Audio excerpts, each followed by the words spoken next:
happened, Chippendale over there. You already know what it is. Let's go walk through this foot of fluffy snow. Here's my setup. I think I'm going to use that as the floor eventually. I've been having a bad time, man. It's been some real spiritual warfare out here. If you haven't seen, there's a fucking plane. Fucking plane, eh? If you haven't seen it, I'm chosen by the universe for something I'm not totally sure of, but the things I can tell you are the common reoccurring patterns and themes of my life that at least are guiding me towards it. And I've learned things like how to fucking communicate with animals.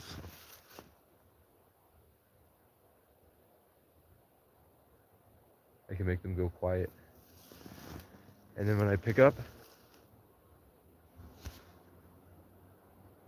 they start again. When I direct my focus away and I go back to my day to day, they pick up again. But when I activate the crow button in my subconscious. I don't know what this animal is.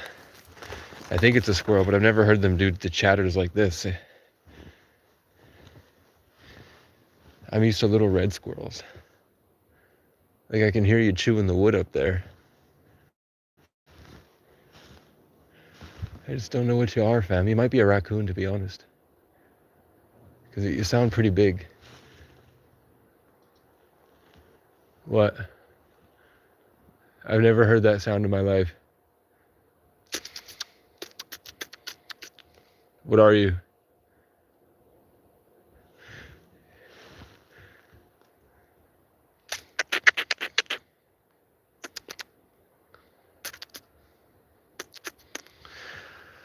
I don't know.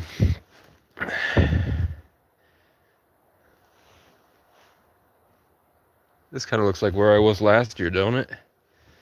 But it's not. It's not. What are these tracks on the ground?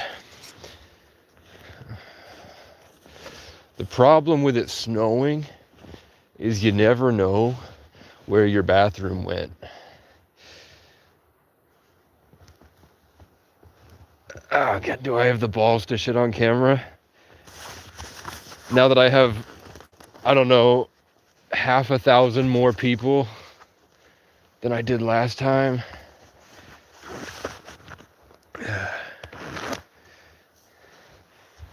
Well, at least I'll do a tutorial video real quick. This is how... Oh, I guess not. Okay, hold on. There we go. You take the toilet paper. You put it like so on a tree. So that after you dookie, you don't have to put the toilet paper in your pants. You can have it hanging up. Then, if you don't get any dookie on your nice coat, you just lay this bitch down right there. Then, this is concerning. I think I'm going to turn the video off. If that falls, my channel goes down. Okay? So I'm grabbing a fucking tree. I'm gonna hang around the side so I'm literally off the fucking cliffside, hanging like an orangutan, hanging to spear a fish with a spear for the fish. Then I just let loose. Get the fuck out of me, you stupid bitch ass poopy pieces of shit.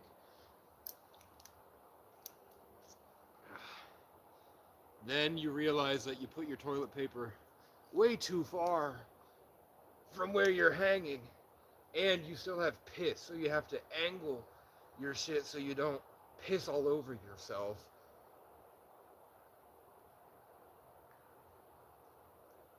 And then you push out the excess.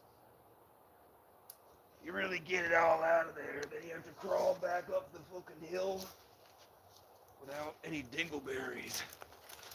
Once you get all them dingleberries off your asshole, then you give them up and you grab your toilet paper that you've put on the tree because you're a genius. You fold this bitch up. Then you have to No homo. Show God your asshole and wipe. Cause fuck you. Anyone that watches me from the bushes, you're gonna see me clean my tuchus. And I'm going to throw this dirty ass toilet paper off the cliffside for a tasty little treat for the underpants gnomes. And it's, if you did right, if you did it correctly, in the middle of the night, the forest will send you sort of like an email of vibes of how your shit smells and the residual energy it left behind. Like, I will shit about maybe 300 feet from my cabin this summer, and at like midnight, all of a sudden I can smell my shit. But it's not like I'm smelling the shit, it's like I'm seeing an image of the shit and I'm absorbing the energy, which is the forest letting me know we're connected now. Niglet. Is that racist? Can I say niglet? I don't know. But I am wiping mine. You know what I'm saying? I'm also looking at the chemtrails in the sky, and there's a bird nearby. Can you chirp for the one time? Oh, I heard a bird over there. I activated the wrong bird. It is what it is. Birds! Just like Mexicans, I'm trying to get them out because they're trying to eat Robert F. Kennedy's brainworm. And I do my cha-cha real smooth. Chat, if you don't cha-cha real smooth, you're not an American citizen, okay? If you don't cha-cha real smooth, you did not grow up in the American institution. And I can turn the video back on. Hello, everybody. I just took a fat shit off a cliffside, and I wiped more than adequately. And now I'm going to walk around the woods. You have to check to make sure you did not accidentally get any dookie on your hand. So that seems fine. You know, sometimes in the past I like to have a little bit of a midnight snack. Not really a midnight snack, but it was like if I had some on my hand and I wiped it off, and I would be immediately going to wipe it off. But on the way, I'd take a couple sniffs. You would too. Especially when you eat really healthy and you live out in the woods. Your poop starts to smell, like, especially with the cooking with Casey, and it had the charcoal smell to it. Man, I was at like peak physical human condition, and the fair forest baddies wanting a piece of my vessel, I'll tell you that much. So, it's cold. It's about probably 12 degrees. I'm a clicker.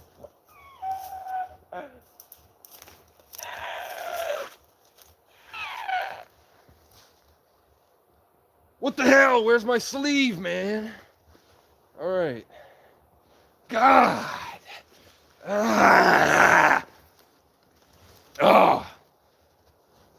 Dude, I feel so much better now that I've expunged this fucking toxic waste from the depths of hell.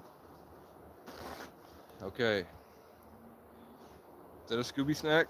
Not today. Yeah, the only hater I ever had was in middle school. He called me a faggot, and then like 2 years later, I found out he was putting peanut butter on his dick, and he would wave it around in front of his dog, and the dog would lick it off, and that was his like first sexual experience. So you know what, you fucking bitch, I went to the local town page and I talked about it. I said the only person that bullied me in middle school was in a family of inbred peanut butter slatherers that would put peanut butter on their balls and let the dog lick it. And I know they saw it. And I know everyone knew who I was talking about too. And I exposed a lot of people in there. You know what I'm saying? Now look at this tree. It's pretty cool, right? But why did they choose to go in a straight line? Did somebody plant this?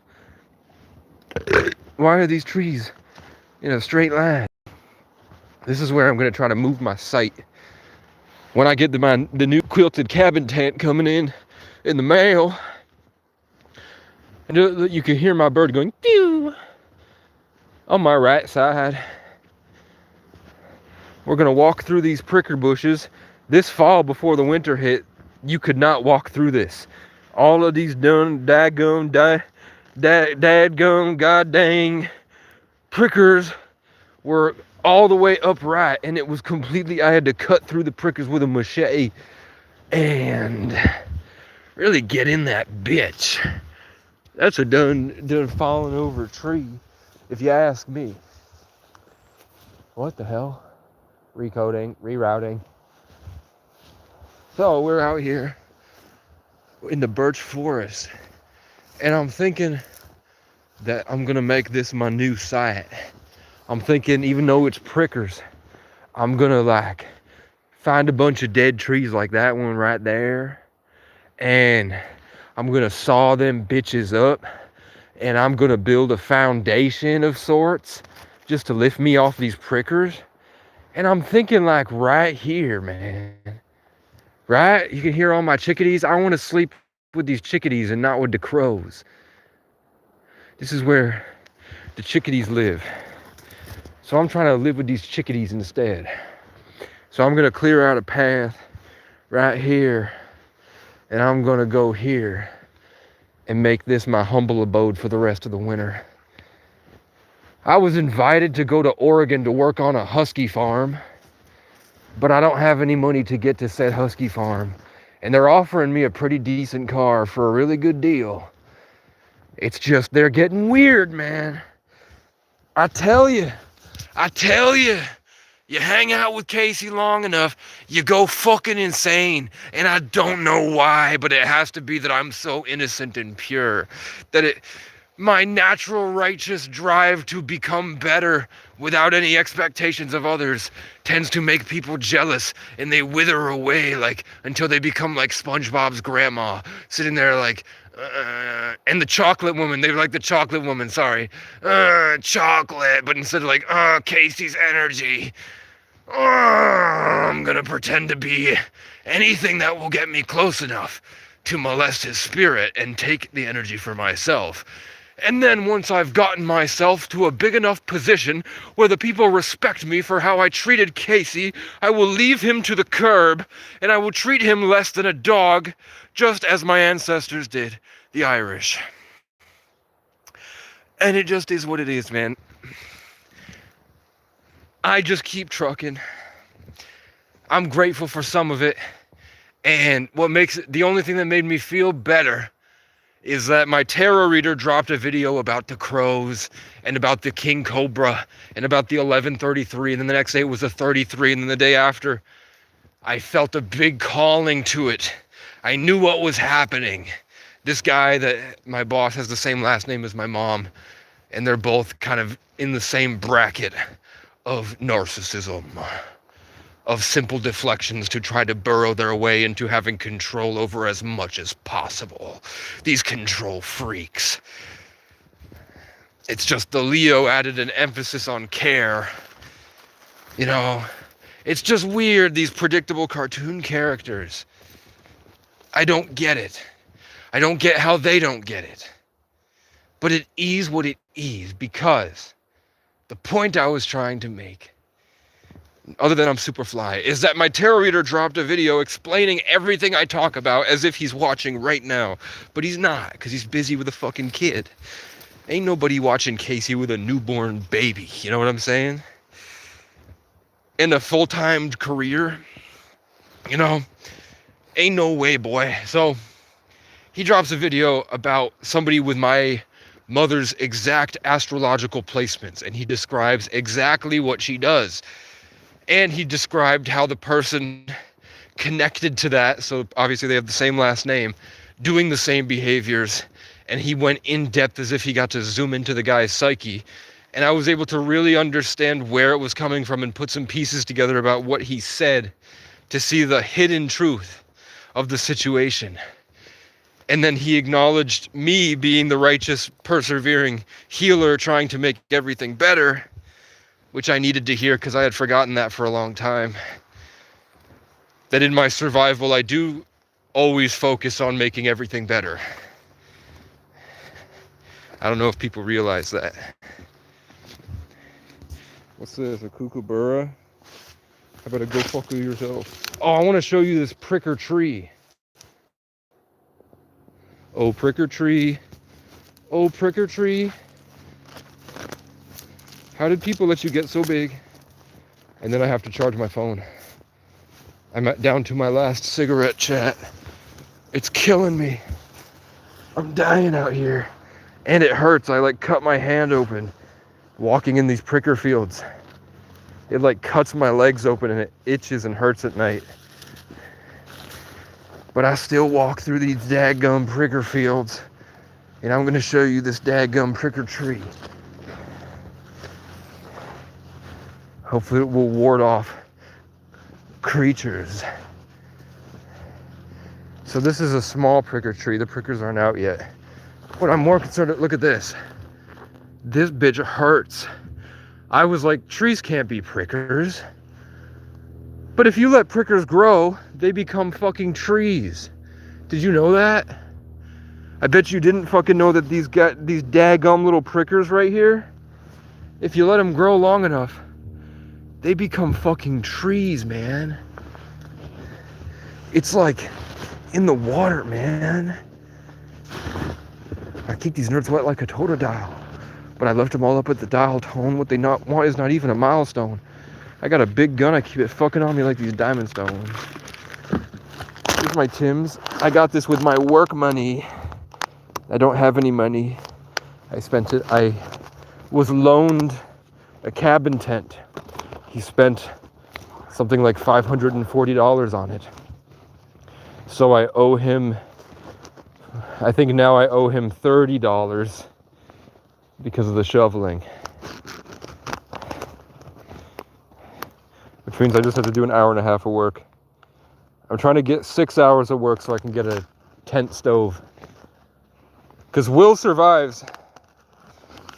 I had a dream that I opened the door and Will Survives was standing there. And I walked through this hallway with him. And I could tell he just had this like this selfishness. You could call it self-respect, but I don't think that was the case.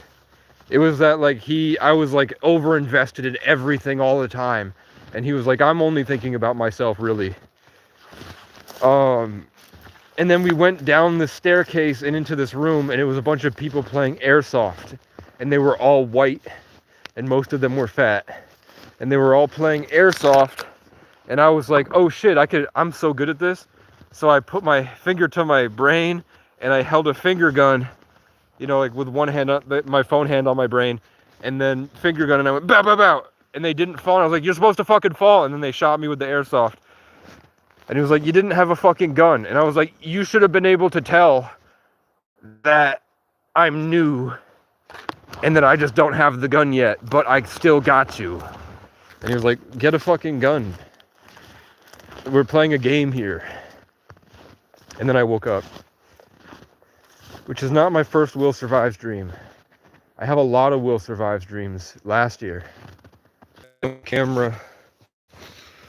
My dad. Fucking. My died. And I'm about to get my new my other portable charger that is charged in town, which is a mile away. And it's cold. But I'm gonna smoke a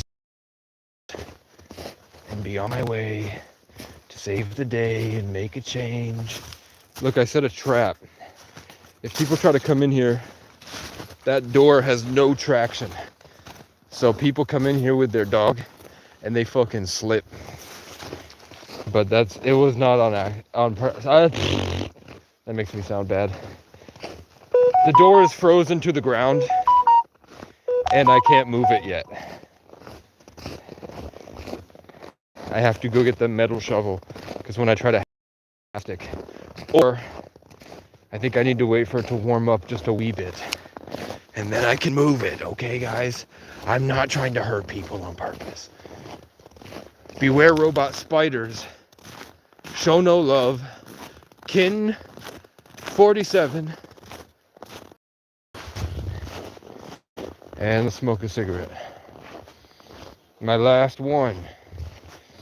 And we're gonna talk and hang out. And you're gonna fucking deal with it, okay?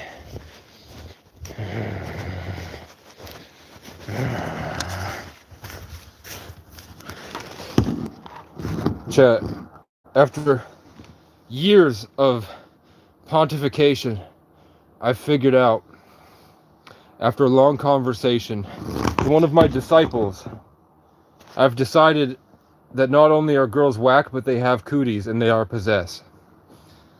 Goodbye. The ladies don't like it.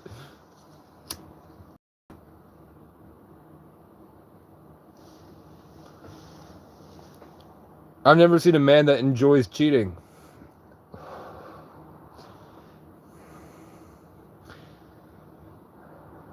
But the more feminine the man, the more emotionally controlling.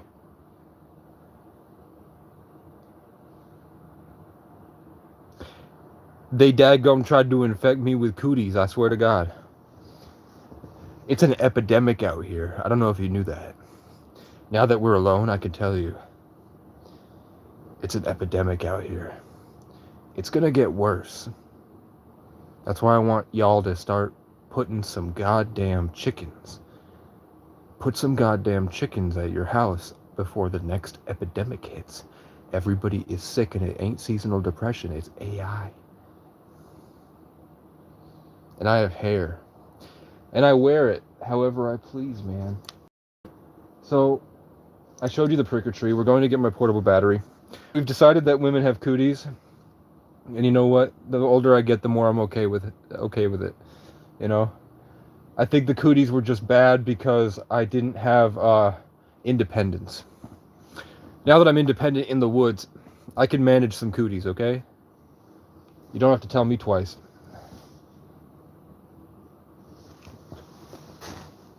Also, aliens are controlling people. If you just learn how to stay still, you'll feel pressure on different sides of your body. You'll feel things pushing you. You know what I'm saying? Fasting, sunlight, rest. I think my tarot readers all love Shea Pila because she's in Hawaii. And you know what's in Hawaii? Not crows. Ain't no crows in Hawaii. The Hawaiians were like, fuck out of here. On my luau, man. You're trying to rape me at my own luau? Are you kidding me?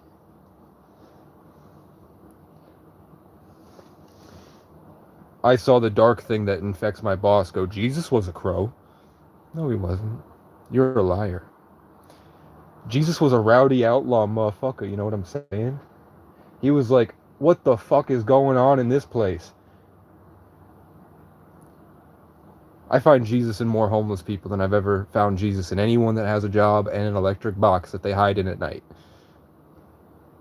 Just saying. You want to hear about righteousness and doing the right thing?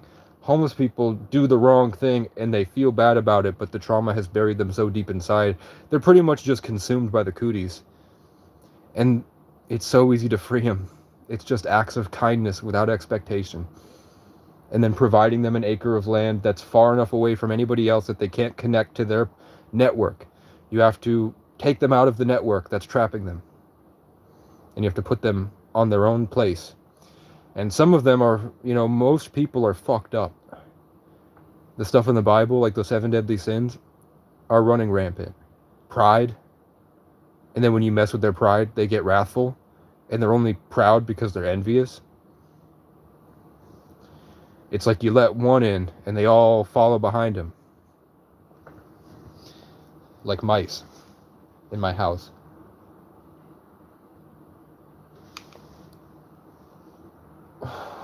So I'll talk to people Oh, it's really cool. Right where I'm at, there's the Trinity right there, with some arrows pointing upward. How can you? Why do you think we're here, man? This is a historic time. This is like, you know how historians go back and they're like fanatics that love the Civil War and the Revolutionary War and the French and Indian War? They're going to be looking back at our content. They're going to be looking back at our Facebook profiles. They're going to be trying to figure out what the fuck happened. And I can articulate what the fuck happened. They implemented an artificial intelligence that affects our electromagnetic signature, and they learned how to control the frequencies in our blood, which is how we receive information from the heavens and from nature and from each other. I just saw a glowing light over there just spawn out of nowhere and go, whew! Then they drove us into chaos in a rat year in 2020, where everything was extremely feminine. So they locked us from masculine action. We couldn't go outside and do shit. They locked us in the chaotic knowledge, and they drove us crazy with chaos, constant influx of so much information, as they degraded everything we thought we knew about life. Then the planetary conjunction hit, where all the planets were aligned and hit a specific new world, and we broke into a multi-dimensional thing. That's why Marvel hit multiverse, because that's art imitates life. Then, in that chaos, we learn to flow with the universe. In the Water Tiger year.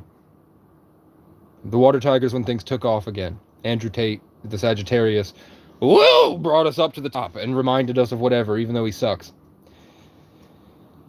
And I had tons of dreams where I'm sitting in a giant tree throne and they kind of wheel him in, either as a child or his brother brings him in as an adult, and he's like this angry, sitting on a throne made of basically like shitty metal that someone built for him in a factory. And I'm sitting in a giant tree that grew around me into a throne, like woven into a throne that I'm sitting on out in the woods. And I'm just showing him like, this is what you're supposed to be. And he's like, mad, probably because I didn't earn it. And I'm showing him like, I did earn it. It's just not to your standards. I did the complete opposite of what you did. I didn't manipulate anybody. I didn't accumulate hordes of wealth and then exert my will through hard work. I had absolutely nothing, and I fought to survive. I did the things that you brag about doing. I actually did them. I got in real fights against people way bigger than me. And it wasn't for money, and it wasn't a show off. It was survival in the freezing cold.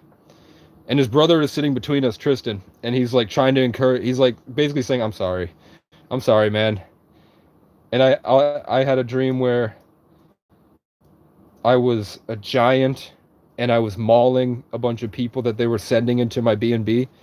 Like they had me locked in a box and they were sending in challengers and I had to kill them. And then Emery Tate brought Andrew and Tristan in to watch. And they were 10-year-old boys. I remember that very vividly because that was before I knew who Emery Tate was. So my cigarette's done. We're gonna go on a walk. And I'm going to apologize that I didn't. It looks bad on the outside, but it wasn't. Where the director of the job I work at, what she saw was that it was a really chaotic and busy day. There was a performance going on, and then she walks into the back room, and I'm just standing there unannounced. I had put a pizza in the fridge, and I was charging my devices. Where I was coming from is that I came in, and the pizza is for them. I bought them a pizza. Not for me. I haven't eaten it. I went and got my own pizza. So I gave them a pizza. It is, if they don't want it, that I will end up eating it, but it's for everybody. just because it's cheap on the weekends. It's like $5 cheaper, and I spent the last of my food stamps on it. And I think it's delicious. I love that pizza. And I came in looking for her, but she was busy and there were things going on I didn't want to interrupt. So I put myself out of the way and just waited to ask her if it was okay if I switched my portable battery over, because they had allowed me to put my portable battery there in the first place. So I was just going to switch them out. And then I ran the heater, and I guess the heater's really inefficient on energy. I don't know why they freaked out over my heater being on for 5 minutes. I'm not a dummy. I even Googled how much a 1500 watt heater for 8 hours would cost, and should it have been a problem, I had it on me. If they were mad about the energy expenditure, I knew that 5 minutes running the heater would be about 10 cents. So I would have given them that 10 cents, you know what I'm saying? But either way, I didn't get the opportunity to tell her I was just waiting for you. I didn't come here expecting not to see you and was gonna do things on my own like I live there. I was asking for permission. The problem is, people that are still in society, especially people that are well off, people that don't really have to be in a position of lack, they've lost humility completely. And when you have that comfort, all you can really do is play power games. So they're playing power games and they're unable to see that their impulses get hijacked because they don't have the focus of secluded survival. When you have secluded survival, you're hyper vigilant and constantly auditing yourself and working with energies that people think are extremely valuable. People that don't have that, they're just kind of hollow unless they can hurt other people and consume it for themselves and hold that power over the people that they've harvested. So that's what I'm seeing in my boss, in Mr. Crow, and the cops before that, the manager of that place that came in and ran up on me for standing there, even though his co-manager had given me permission. Right when I had a meditative breakthrough, it's harvesting rituals that they try to hold in and covet for themselves. My parents do it because they're not trapped in survival, because they're on benefits. They live in a comfy Section 8 box they've been living in for 20 years. And they eat so much food that they die from heart attacks from consuming too much food. They're literally dying from eating. So they are trapped in the power games too. And they come at me all the time. I have real stalkers, man.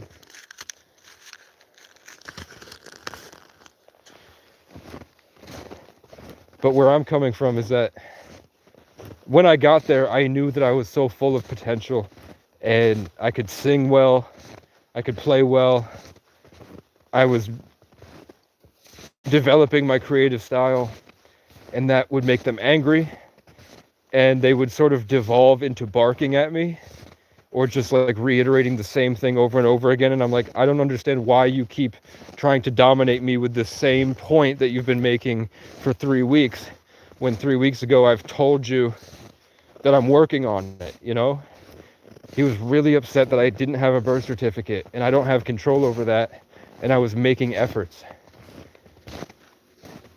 He thought I was being lazy and doing things, like, he just kept reiterating, you need to do things you don't want to do sometimes. And that doesn't make sense to me. What am I, like, I don't want to work, but I'm so happy that I'm working. It's not that I'm avoiding anything. So I'm like, what the fuck is guiding him to say these moot points that make no sense to anybody with common sense? Even the director of the program was like, hey, you know, you're slow, to the guy, because we had like a 5-minute conversation.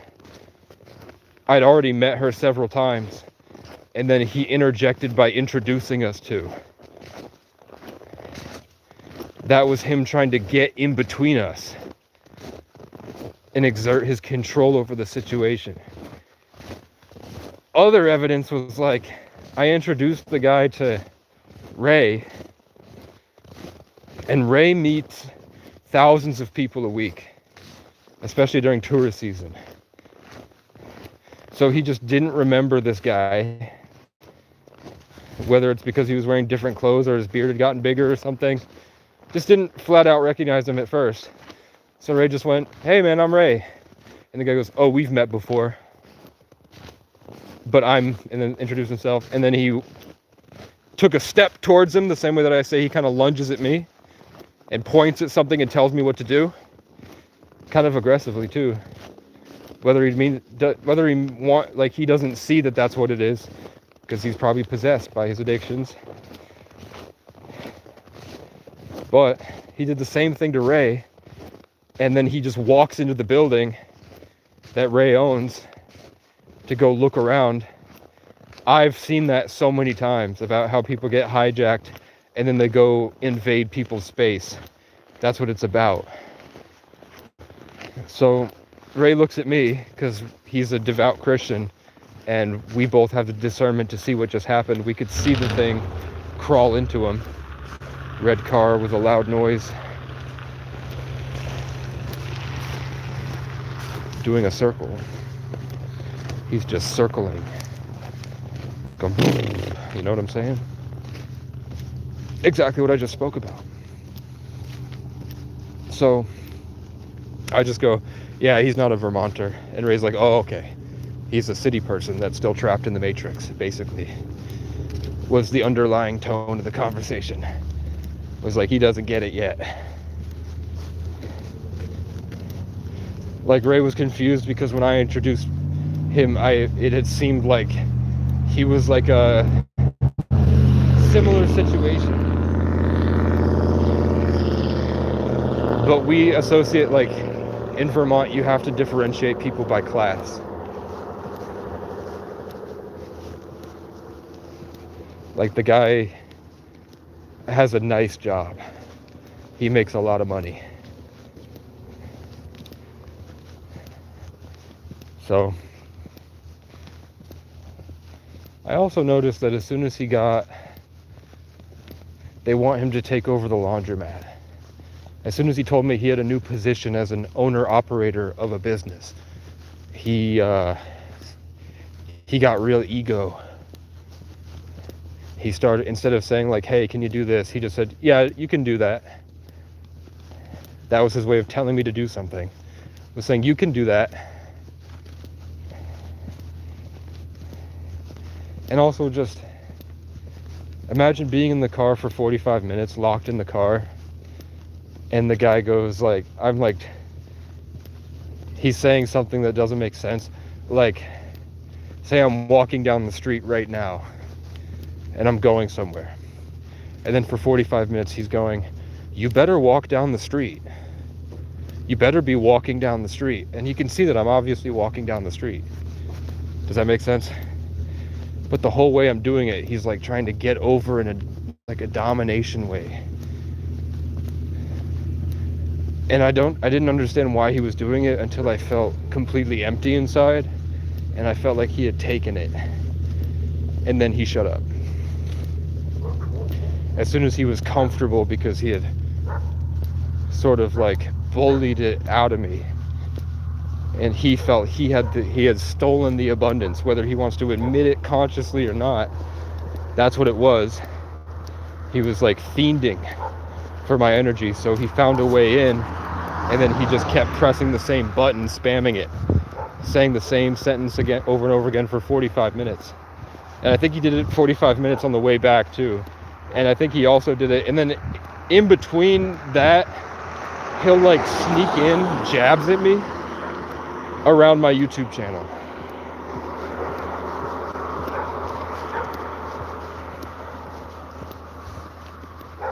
Like, as he's sort of berating me about the things that I tell him I'm doing, and then he just says the things that I told him I'm doing in a way that suggests that he's telling me to do them, like ordering me to do things I'm already doing. then he'll throw in shit like, your favorite homeless guy, is exactly how he said it. I was like, man, is this about the attention I get on the internet? Plus, why does he have to keep making this about himself?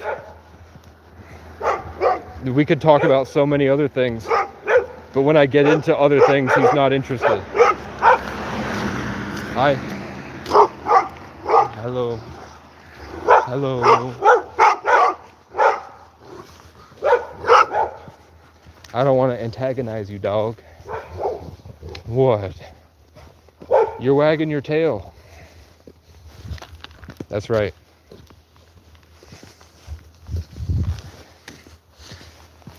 I used the crow trick. I used the crow trick. And now I go and they'll start barking again. Unless they're being brought inside. No. It's about my focus. So yeah, it's just unusual behavior that he didn't admit at first, but then the longer he was in my presence, the more he stopped making sense. And then it became sort of animalistic, the way that I talk about people normally do all the time around me. And then I tell you, once they get that feeling of power they were fiending for, then they kick me to the curb. So I've seen him start to do a lot of rude, self-sabotaging things. He also made it clear that while he was doing that repetitive domination to assert himself and exert himself over me, as like trying to get into that role through force, then he like turned his head and was like, well, I can stop helping you if that's what you want.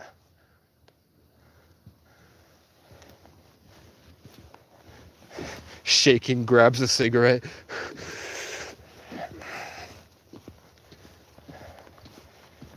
And then I would go back to the tent feeling like empty. And I could feel like I'm just being raped by his will, like the crows. And I learned how to resist, like I alchemized it. And after I worked 18 hours, I fought back. And I remember standing there, and feeling the same way that my mom does, this sort of like burrowing into the side of my head. This like constant harassment of spirit. And I just like held awareness over it for a split second, and then he blew my phone up. And the way that they talk is sort of like they're waiting to be called out. And then when you call them out, they go, oh, what? And then they triple down in the behavior. It's really weird. Or they do simple deflections. Like when I said, you said that I need to get a birth certificate for 3 weeks now. I've told you every time that you do it that I've already put the application in and I've called them several times. I'm waiting on Capstone, who is also calling them. And you just keep bringing it up over and over and over again. So then I go off and I start talking about things that interest me. Just to I start entertaining ideas about my dreams for the future. About cool things that could happen, because there's nothing we can do. I'm already walking a lot. I've changed my diet around. I've cut back on smoking. I'm prioritizing rest. I got the sleeping bags. I tried to make songs, but my guitar broke. The strings broke in the cold. So I'm at the limit of what I can do. So I'm thinking about what's all this cool stuff we could think about later? Because I've got the first thing handled. We just need to keep trudging. But every time I would bring up a dream, the same way that I talk about when I would think about a better tomorrow, and then the crows would get really upset if I just start to get inspired and think about a cool thing that I could do, like getting up and going for a walk, and how exciting that is for me. That excitement and something to do with the future makes the crows angry. That's what they're really mad about. And that's what Mr. Crow would get mad about. And that's what this guy, as soon as I would say it, he would be like, no, you need to fucking focus on what you're doing right now. What are you doing? It's like he couldn't register that we had just had a 45-minute conversation about it.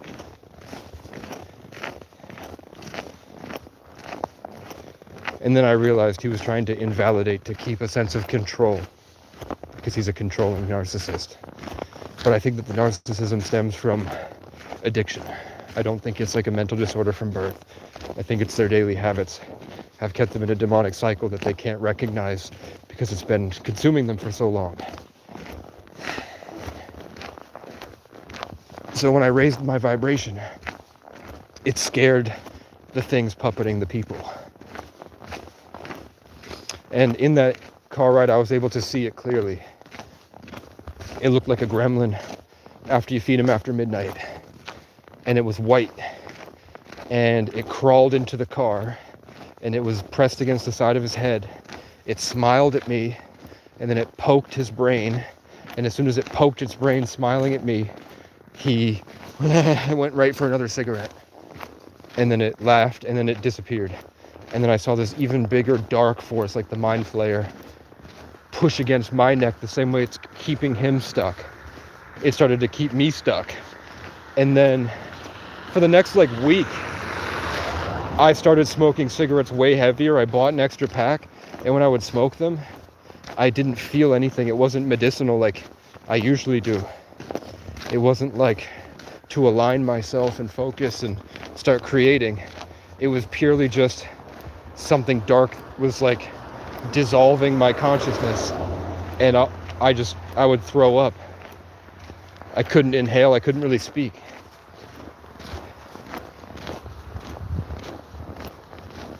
And then later,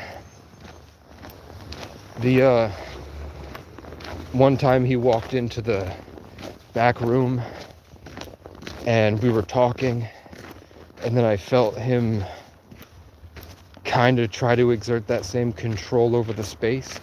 He was completely frozen, like unmoving, and he'd done that a few times, the same way that the guy outside the laundromat yesterday was just like hovering near me, staring at me, trying to magnetize my life force energy. He started doing it, and then I saw something that looked like just a dark ball of electromagnetic energy attached to his back. And then he immediately, as soon as it attached to his back, he had to go. It took him away from the situation. So I'm able to recognize now a lot of police interactions. Now that I saw the difference between it not being attached and it being attached, I'm able to recognize in my past that a lot of police interactions I had, the things had already attached. And whatever that energetic signature is, that's what they're cultivating. And I'm just trying to have a good day. I'm just trying to enjoy my day and make life better. It's not a big deal that Casey is walking around.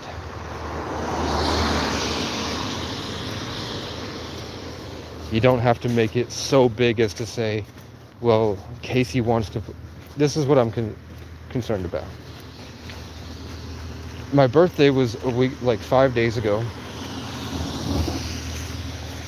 In my birthday conversation, they asked me what I wanted, and I said I really like being here and playing this guitar. It's what I've been begging God for years, was this exact moment here. So I'm really excited for the future. They had to pry me for a couple minutes, because usually I just say that I want everybody to win because that's what I wish for. My birthday wish was for everybody to get what they want out of life, and justice for the people that did bad things to each other. So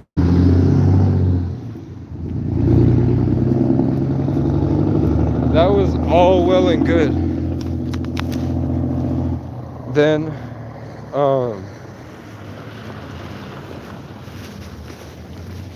5 days go by. The guy gets a new position as managing the removal of the coins from the laundry machines. And now all of a sudden I'm a pest. I also forgot to mention that I told him that I knew he was a Leo because he did some really selfish things, and he needs to control small spaces that are stagnant. He needs to have like a property. He needs to have a space, and he needs to constantly be working in that space where there's nobody else. It has to be him. No other like input. It has to be his control over other things. So I said that's, you know, and the way that when I breathe and I feel energy and it makes you mad and you try to magnetize it away, it feels selfish. So I wanted to put Leo last. I said every other zodiac but Leo, because Leos are all about themselves. So when he asked me what his zodiac was, I put Leo last just to see.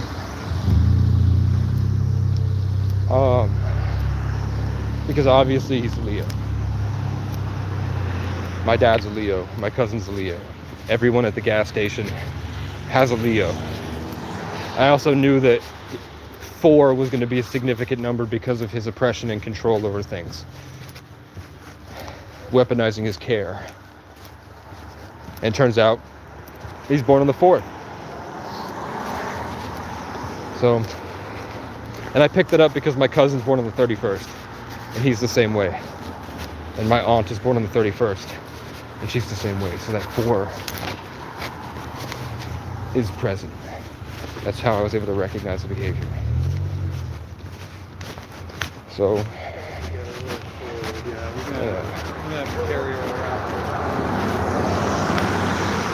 else? Oh, he said that he said, I am selfish, and I also do really like to help because I like to take credit for it. And then I realized, oh, that's why he brought up that I was living in a tent to the directors. That's why he made it. That's why he recorded my birthday. That's why he has a lot saved up. He makes a lot of money. Yet,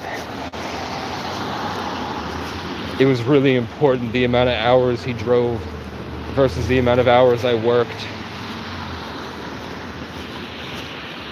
I don't know, maybe they're unable to laterally think and recognize that the lessons that they try to teach me, I've already learned and are not relevant. So they're trying to impose themselves over me, I guess. But that's what the cops do. They thought they were punishing me in what they did. But anyone with common sense could see that, you know, he's probably been through that same situation so many times. You're not the first person to think dumb. We've made it. Let's hope they're very nice. It really just jumps into them when they are unconscious. Look presentable.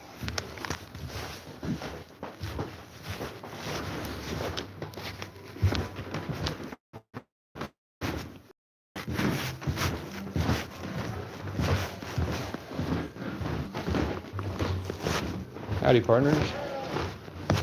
How are you guys? I'm good. I'm looking for Chloe. Chloe? Yep. She's all the way to the back office. Yeah. I have company. Hello. I have company. It's Casey. Hey, what's up? Howdy, friends. Wanted to ask if I could switch over my portable batteries and make sure that's okay. Also wanted to say I thought about it. When I got here, the pizza that I bought was for everybody. I did want to change the portable battery and charge it. Yeah. I was looking for you, and then I saw that it was chaotic, so I was like, I'll just wait here. But I know what you saw is that you were probably really busy, and you showed up and you're like, why is Casey here?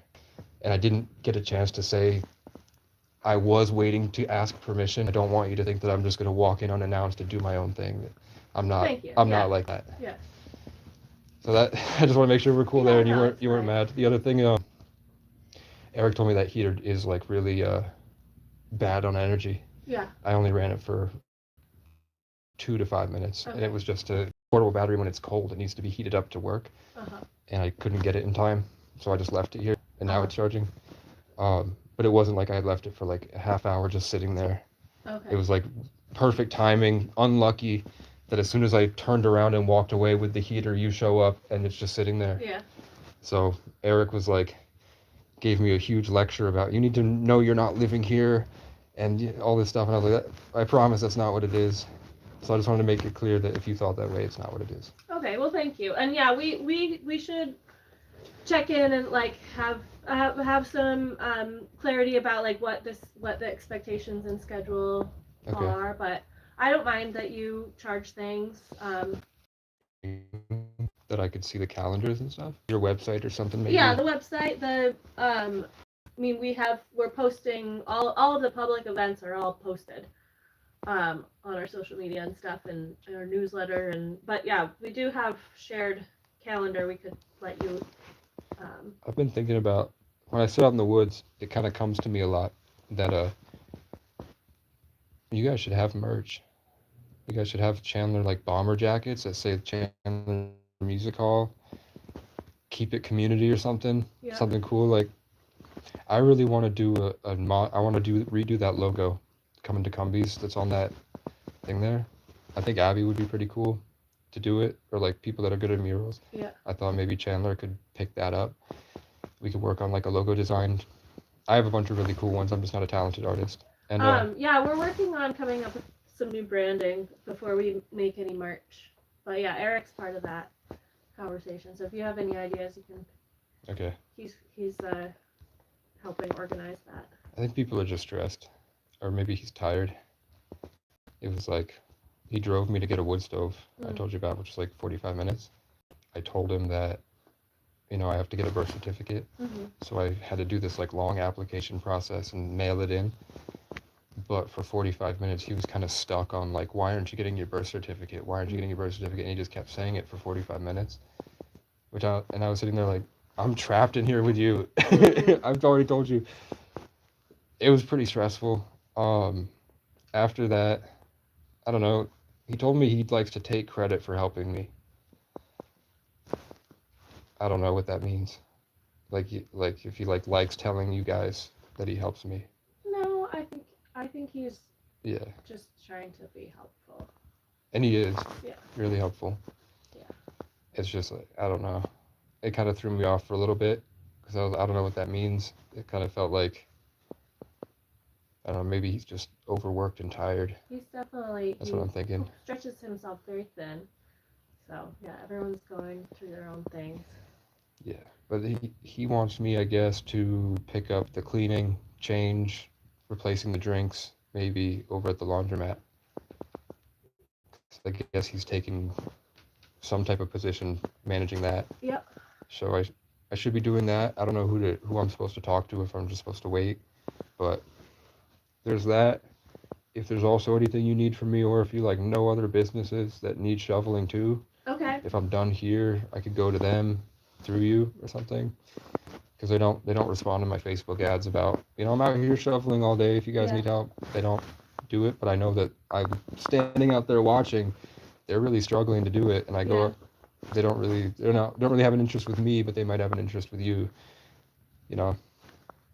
But other than that, that pizza's for everybody. It's over the toaster oven. All right. We're all good. All right. Thanks. Well, thank you.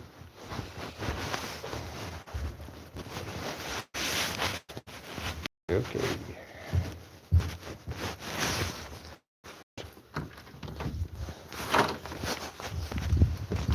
Am I crazy? Have they touched my stuff? No. I just don't want to overstay my welcome. I'm really worried about that stuff. I also don't know what they did with my box. I had a box with my stuff. Oh, it's down here.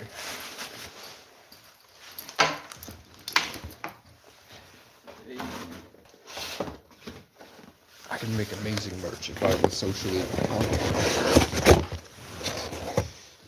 So, I'm going to leave this guy overnight. No.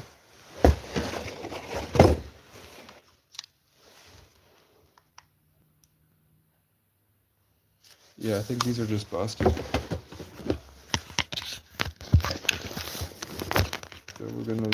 guy instead. And we're gonna take this and hope that it changes my heater. My heated blanket.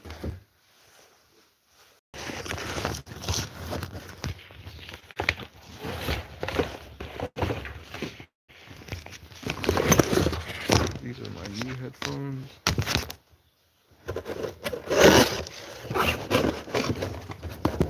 Yeah. Well, it's weird. It's definitely weird behavior. So I said it. Because I know that if you don't say it and the weird behavior gets worse, nobody believes you.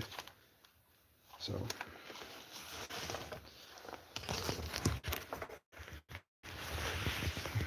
I told the truth. You know what I'm saying? So I don't think I need anything. I left the pizza for people, but they don't really want it. I'm going to make sure the side door is locked. It is locked. Goodbye. Thank you. Later. You love cheese on toast? A blood farter? Who are you? I don't trust you. That's pretty Vicky coded. I think you should stop stalking me before I have to pursue legal action for your slanderous posts, motherfucker. Do I have my wallet? Oh, I don't have any money. I have no money. Do I even have my wallet? I might have like $2 in food stamps. I think I left my wallet in the tent, to be honest with you. Let's look over here at this.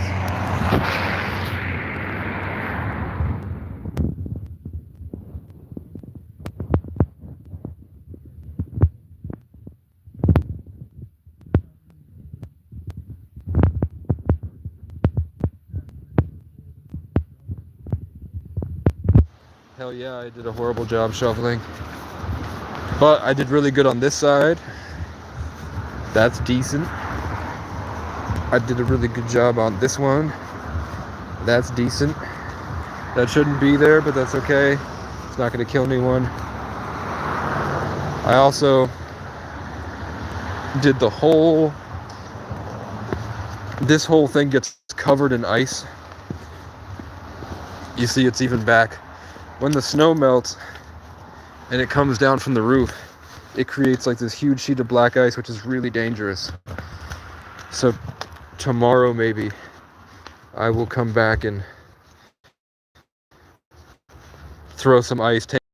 It's just, you gotta let it clump up a little bit. So like after tomorrow, the ice will be melted pretty bad, so watch out for black ice colonizers. Rich people, eh? It is what it is. She gave me the eyes too. But she's just having a good day and she was curious. If I had better focus and I brushed my teeth more, things would be a lot different. Also, if I had a tent stove so that I could do push-ups every day. For you? I don't know, I see that and I think rich people are mean. If I see pretty girls running that are wearing matching sweaters and joggers that look like they're $150 per leg on the leggings,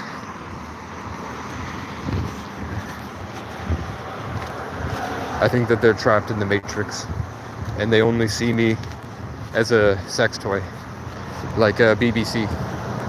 I'm just like a cool, like, like Lady and the Tramp.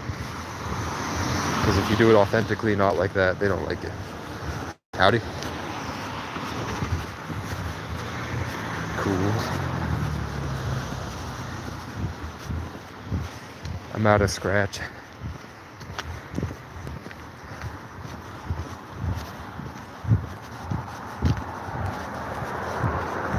Most of my mental illness will be solved with exercise. once I get into a gym routine, all my mental illness goes away. It's just the gyms nowadays are full of these insane psychos, like just in Vermont. I don't know about other places.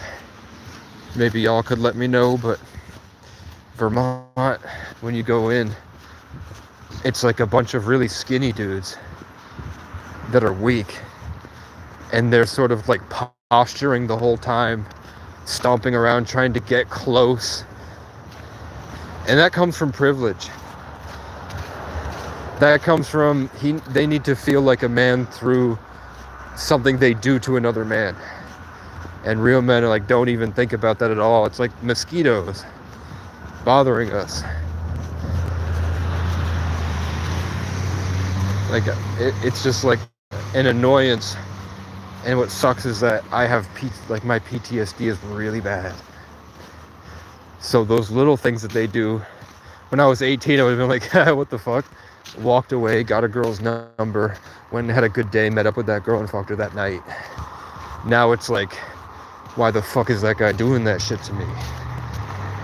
Stop, you know? I want to stop them from hurting me all the time now.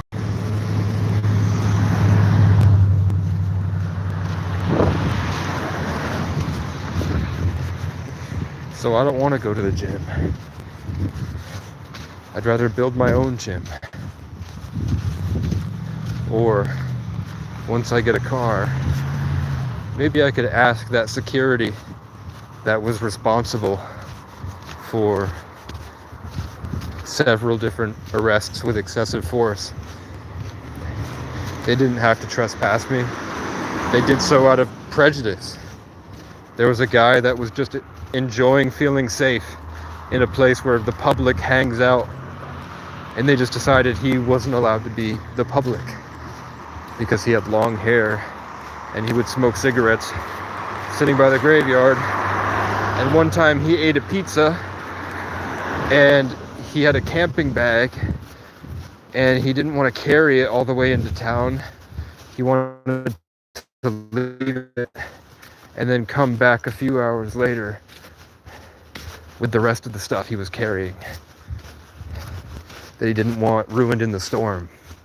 So he was going to hide under that awning for a couple days where nobody goes. And when he got back, it looked like an animal had got into the bag and had ripped up his pizza box and thrown the pizza everywhere. So they were really mad about that. And they assumed that I was a junkie that shot up heroin and just threw his trash all over the place.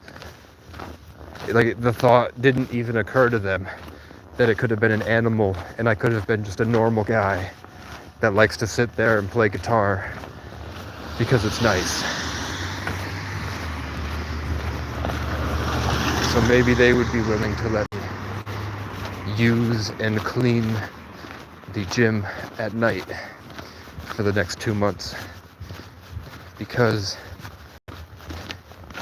if I can get to 200 grams of protein a day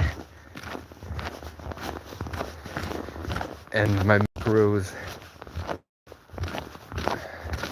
which I have a plan for with Walmart with my food stamp money, if I can meet my macros and I can actually stretch and train hard without any disturbances, if I could just get into an empty gym,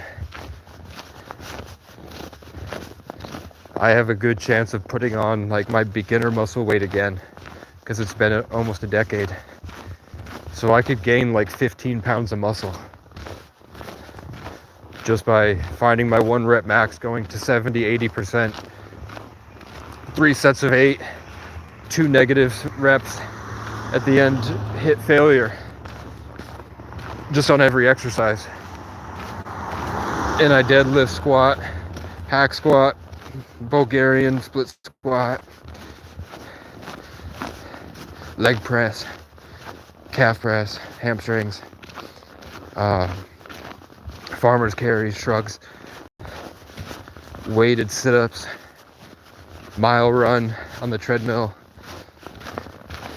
bench, incline bench, row, pull-ups, dips, skull crushers, curls, lateral raises, heavy with negatives, and I just do a upper, lower, push-pull legs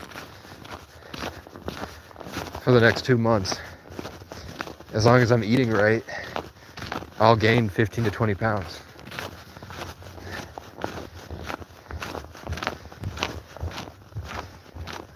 Which I think is essential for 2026. I think that's going to be a make or break for 2026.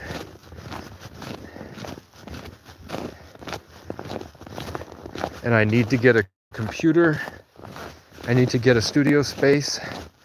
There's a guy who's also a Sagittarius that's trying to get one built in Chandler. I just got an audio interface.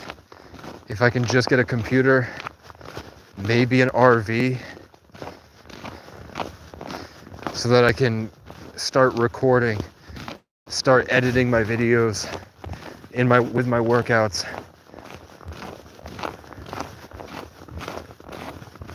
Then I think I have a fighting chance. Because the goal is that content creators that are really famous, they wake up, they have scheduled meetups with people that they already like, and they just hang out and they try to make it fun. So they just try to have fun. They try to tell jokes. They just have a good time. They only add minor tweaks to make it more engaging to an audience of children with ADHD. But for the most part, it's just basic, normal human interaction. Yet, in that basic, normal human interaction,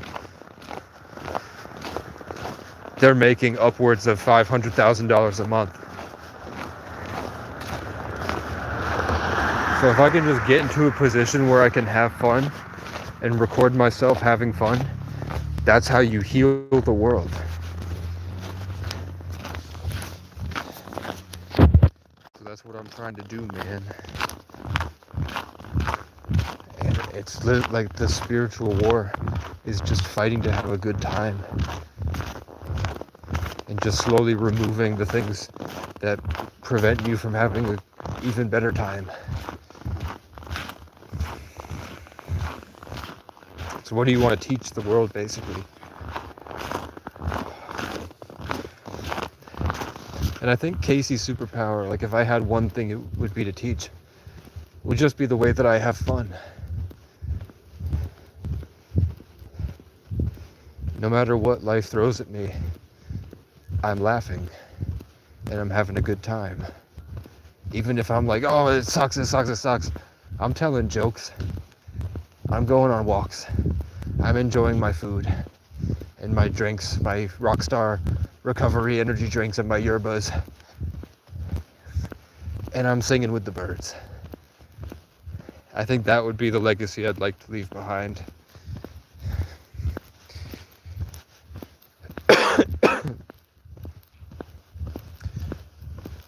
And it just turns out that's what a Sagittarius is in the 8th house. It turns out that's what Casey means. That's what the acacia is. It's the pure innocence and immortality of the most divine, which is spiritual childhood. And no matter what you do to it, it always grows back. And it does so in a way that protects all of the wildlife in the ecosystem. Everything in Africa gathers below the acacia tree to be safe from the heat. That's where all the tribes meet, is under the acacia. That's where they trade, that's where they worship, is safe and protected from the blistering heat in the shade of the acacia. And no matter what you do to the acacia, you can't kill it. It just comes back. Probably because its roots are so deep. You don't, like, people back then did not have the tools to remove it. So no matter how many times they killed it, it would come back. And I think that that's me. That's why I'm a 33 life path, the oldest soul possible. I've been here so long. You try to chop me down, another Casey pops up. You try to kill my spirit, I just come back stronger. My fire burns brighter. And I just have more experience. You know what I'm saying? So, no doggies today. No dogs. So that's really what I'm talking about. I wish I had smokes, but I'm out. And that's a good thing.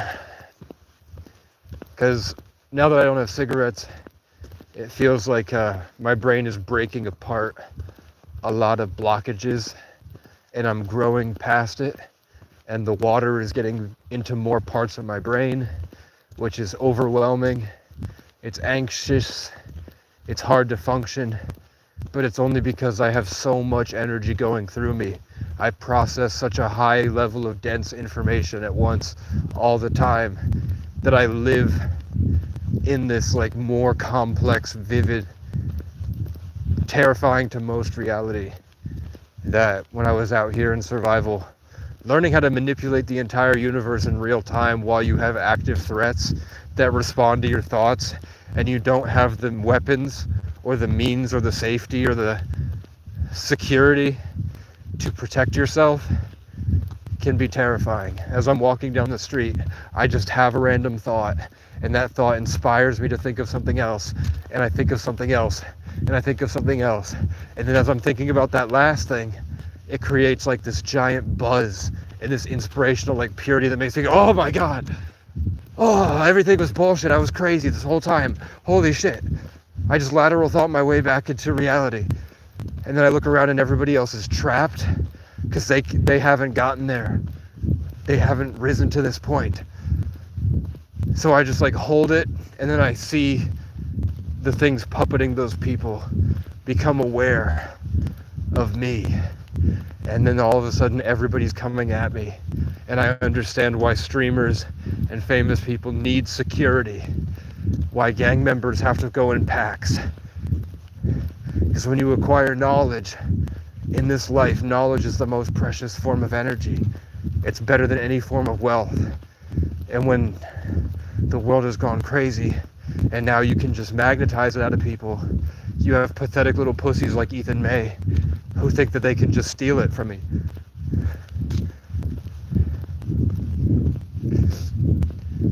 Energy vampires roam around trying to convince people they're not as pathetic as they obviously are. You know what I'm saying? But in a world where that would get violent, and I'd have to be fighting these people all the time, every day, and then the crows screaming at you, police brutalities, watching your friends go insane, everyone around you devolves into madness, and all you're doing is trying to take what you've learned and put it into a song or a piece of art. You're trying to create something special as just a form of self-expression, and not really even that, just making something you like. That's all I'm really trying to do, is just make things I like, and then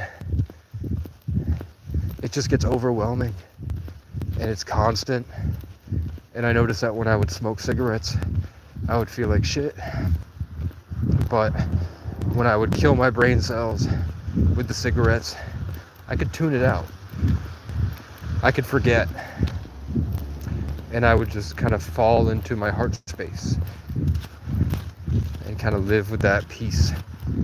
So I could walk around with the animals and I could understand the birds. But people in society would see me as retarded, even though I was just developing a set of skills and perspective that's impossible to obtain and achieve in modern society, like an electric box and doing something you hate for most of your day. You never have time to even think about this stuff. So I'm kind of a pioneer, here to help. I took the punches and I took the blows my way. feeling tonight? You feeling froggy? Jump. You feeling froggy? Jump. Feeling froggy? Jump. Huh? Huh? Huh?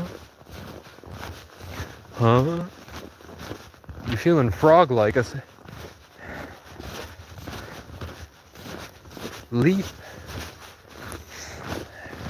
You feeling frog-like? Leap, brother. Leap, loser. Leap, lemming. You inbred lemming. You inbred retard lemming.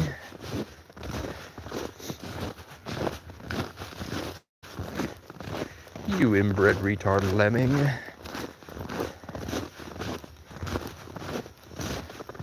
Are Native Americans Caucasian?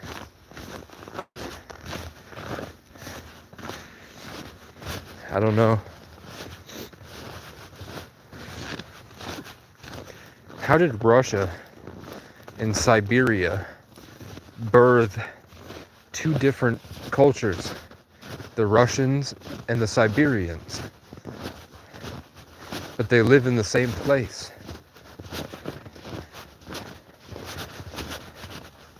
And they haven't mixed.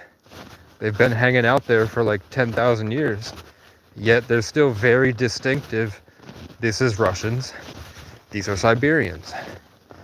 But they live in the same place. Does that mean that they are inbred? That they both chose to stay in their gene pools?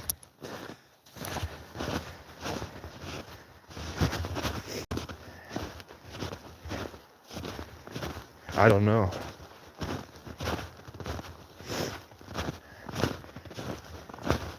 I need to use my flashlight to see.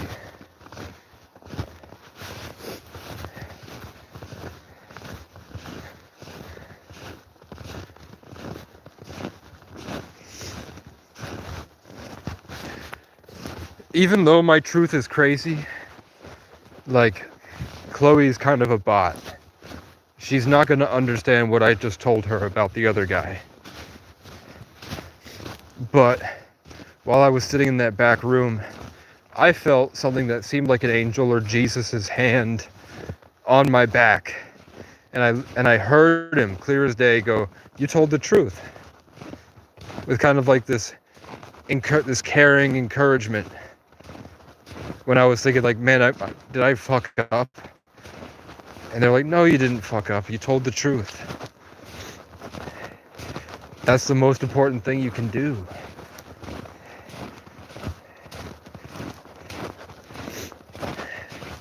The last thing, like one of the last things I told John Michael, like pretty much the last big conversation we ever had, he was really upset that I went to the homeless shelter and I told them that a local rapper who was homeless but very talented got my little brother hooked on crack at 22 years old.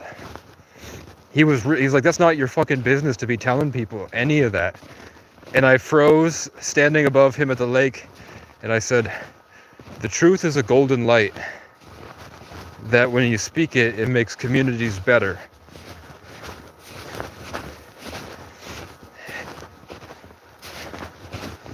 And he paused and he thought about it and he was like, okay, I guess.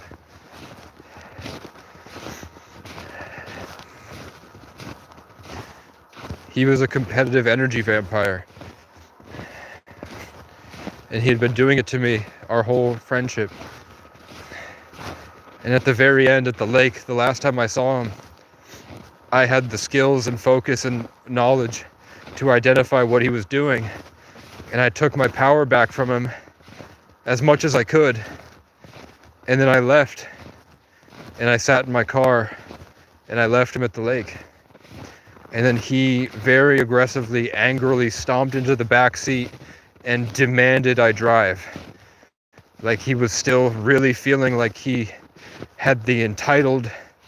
was entitled to be telling me how to do anything. And that's literally how every single person, you can go back through my channel, like from this guy to Mr. Crow to the people at the cabin, to the people at the high school, to the people at the church, to the people at the homeless shelter or the homeless program, to the people at the motel, to the police and the people at the motel and the homeless program in another town 100 miles away. It's the same behavior. Who the fuck are you to be telling me how to do anything? Telling me what to do at all? You guys are fat losers with severe addictions. How the fuck do you not understand it's a mental illness to think you know better than me when you can't even think?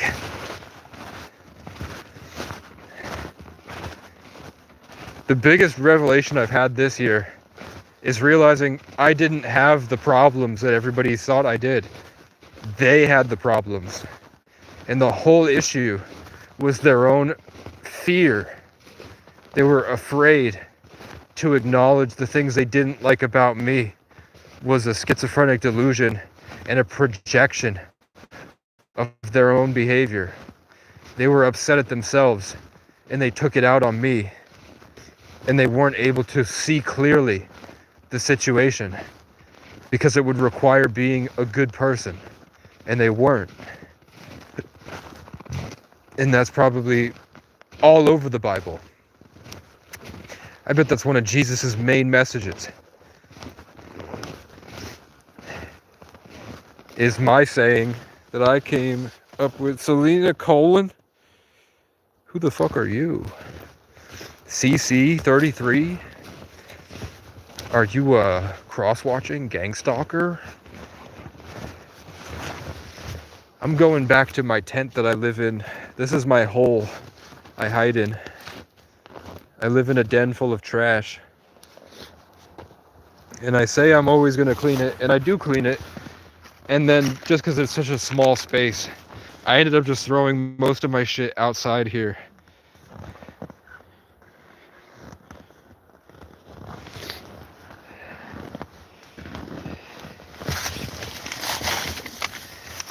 Do I have a watermelon? I do, but it's frozen solid.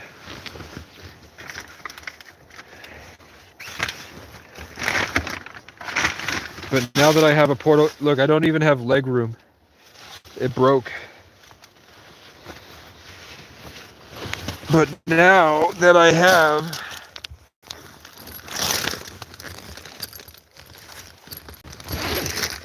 this bad boy, my electric blanket should start working.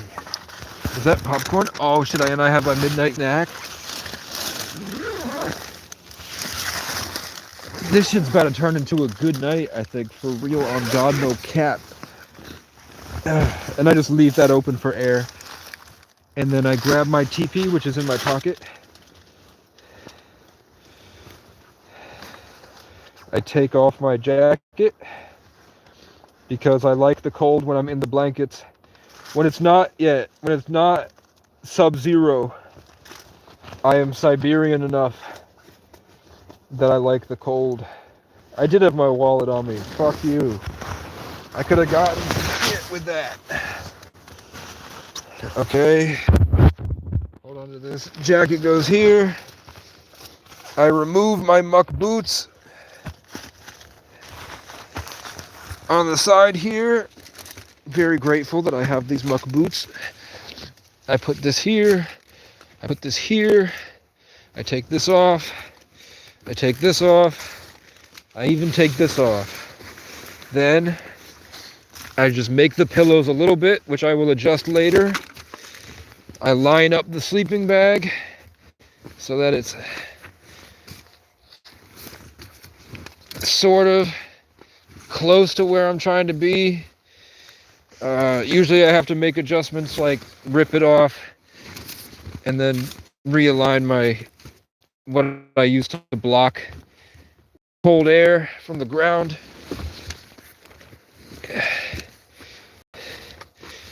Then I put this back here, throw this bitch down there. Then I crawl right into it. I don't even open it. Because usually it's too cold and my hands at this point can't move and they hurt. Then I make sure that the top is raised and I put stuff there to block it so that it doesn't move. Then this goes over my feet because my feet usually get cold. This Black Panther, I call it my Black Panther blanket. My Black Panther blanket goes over. Then my maroon blanket goes against the insulation board. And I stuff it in there to block the cold from getting in this side so that I have something I can lean against at night because it gets really uncomfortable. Then, come on, flashlight, man. Okay. Then, I didn't have all messages on, did I? I never have all messages on, man. Did I miss it? I didn't miss anything. Ain't nobody here. Then I just take this last thing. I just stuff this, like, the part that your feet are supposed to be in. I just use as a weight and, like, extra insulation down there. Then I lift that over. Then I find the things I'm trying to thaw. And I put all the things I'm trying to thaw in my crotch. You heard? Then I grab a couple things that I know are trash. Just say I did something today. I throw my trash away. I have a bunch of sodas that are frozen that need to be thawed, but I can't now because they'll melt. So I just leave them right here, hoping one day they'll thaw. Then my snacks, trash, trash, trash, trash, trash, trash. All this trash needs to go back to where it came from. Trash. More stuff to thaw because it's below freezing. More trash, trash, trash, trash. And then I have to find what I'm going to be using. But first, we're going to use this and we're going to plug it in to this side here, where hopefully we will find the button right here, and we will find the cord right here that plugs in to my portable battery right here, so we can see the actual wattage and output of this machine. So it's in 100%. What's the output? 0, but it's connected, so you'll see that it lights up.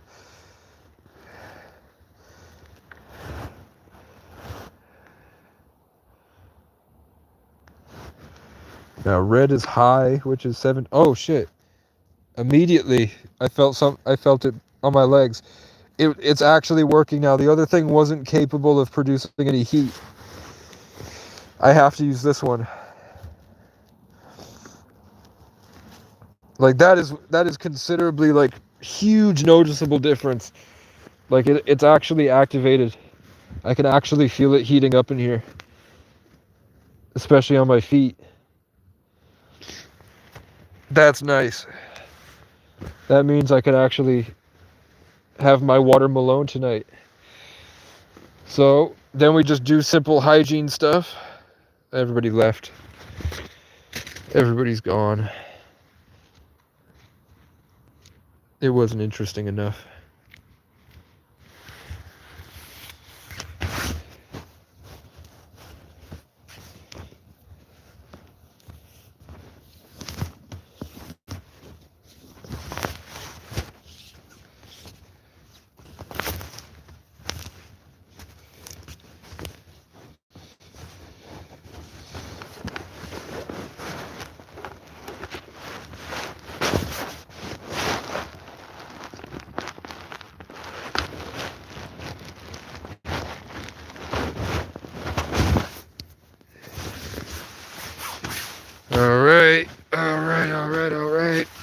Hello, person. I was putting people through my nightly routine as a homeless man out in sub-zero weather.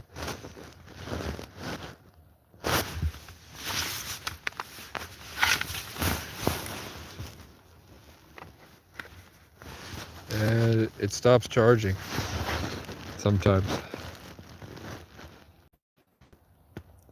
Warm. I got my sleeping set up. I'm ready to watch my queso videos. I'm gonna watch him beat Granny Dream 2 tonight.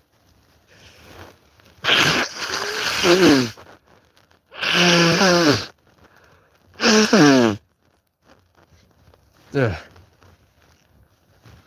I've quit cigarettes, so my body's getting all this shit out. And then that's my hygiene for the night, is just blow my nose. Eventually I'll have a tent stove for warmth, and I'll build a table, and I'll be able to put my stuff on the table and start preparing to buy an RV or a piece of land.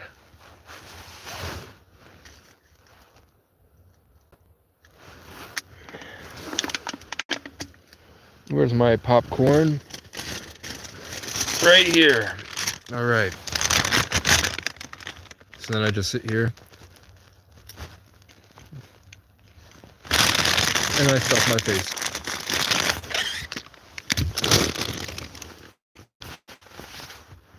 Sometimes I'll inhale a whole bag in one sitting.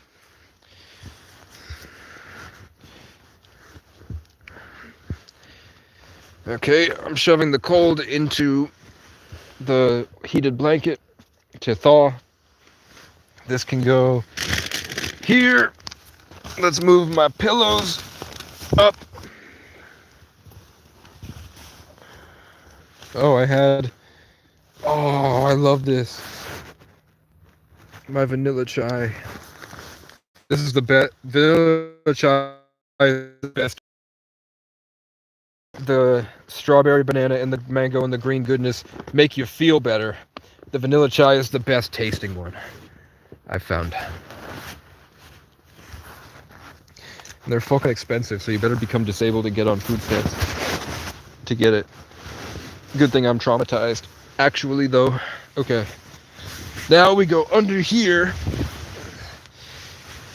So if I did it right, as soon as I lay down, I will feel immensely cozy. I don't feel immensely cozy, but it doesn't feel that discomfort either. Like, it could be much worse. So with that, I'm now in my nest. Usually I'll go a bit further. Like, I will lift up the Black Panther blanket and cover more. And then I'll crawl into about 3 or 4 different blankets, and then I go until I suffocate. And once I start passing out, not being able to breathe, then I'm warm enough inside that I'm chilling out here under the 2 other blankets. But hopefully soon I'll be able to find a way to make $120, and I'll be able to buy a tent stove. So I could spend a couple hours every morning just taking my hatchet, chopping down some firewood and some regular wood, and then run it for like an hour in the morning and an hour at night, just to organize the space, write on my whiteboard, brush my teeth, and just kind of use the comfort of the warmth just to get out of bed and get warmed up, which gets me in a position I'm motivated to do bigger and better things. It's kind of like it'll help me raise out of survival mode. And I think the guy knows that, and that's why he won't help me. I think he really does. I have a guy willing to pay me $350 for this stove, but he just has to meet an hour and a half away. And this guy brags about his long road trips and how he has a $100,000 van and he's not hurting for money at all. That was no big deal, but he won't drive an hour and a half away. I offered to pay him at least $50, but now that there's another wood stove, I offered to pay him everything I had just to get this tent stove, because it's what's holding me back.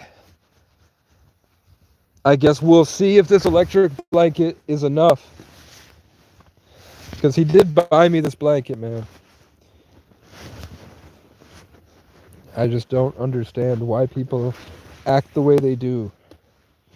It's very confusing to me. Because I'm like an avatar from Navi or something. I'm like a cat.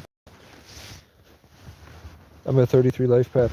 Where the hell is the fucking button? Right here. Okay. Okay. Now I can close that. And I'm in position to just quickly change this out whenever I feel like it. Should it get extremely cold. So with that, thank you guys. Thank you for listening to my rants and my goals and my hopes and dreams. I hope it's somehow inspiring. And I'm just going to keep going and see what happens.